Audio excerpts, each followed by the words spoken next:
Morning guys, this is a bit of a crap day today. Got to the car, started the car up, and the car has seized. It's unseized now, but it won't work. It's just rattling like anything, so I think the bottom end's gone. Because what's happened is, obviously when I fitted these new VVT solenoids, this cover, I can't put it off now, basically down there is your manifold down there. There's your inlet for the air filter, and what's happened is rain has run straight down here behind all this because it doesn't seal very well. This is all soaking wet under here, and basically it's poured straight into the engine. I've gone and started up the car after the VVT's all done, and yeah, it's gone bang. So basically 900 odd quid down the drain now, because all I had to do is sort this VVT thing with the faults and stuff, and then the car would have been fine. All it needed was an MOT. I've done the top mount, I've put a new exhaust on, I've cleaned all the interior. I've spent literally days and days on this now just to have this happen to me.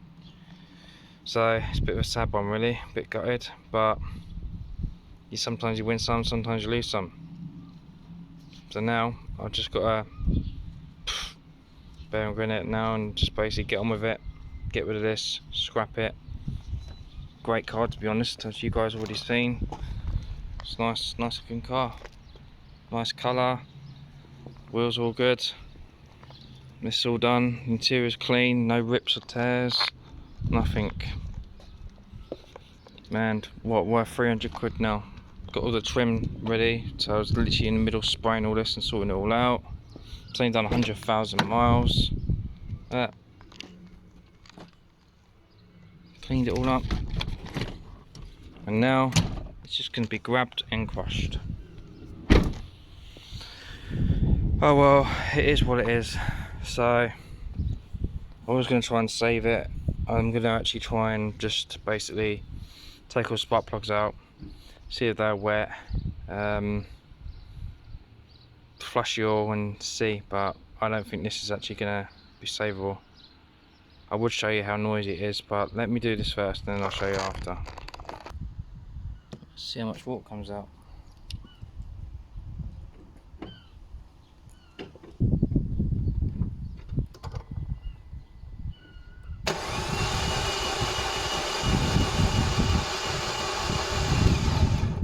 That's weird, no water came out. Alright, let's just try a compression test and let's see if it's destroyed it. Alright, first cylinder is 100. That's the same. What's that mean?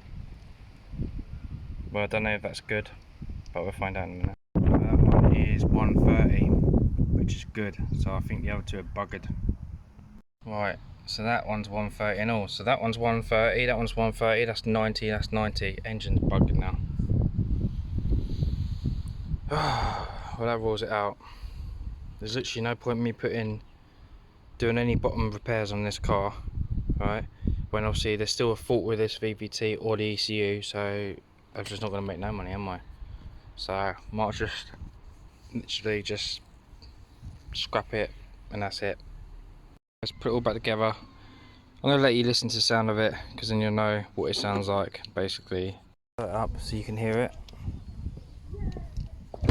Don't do it for too long because I don't want it to probably run a rod through the side and then leak everywhere.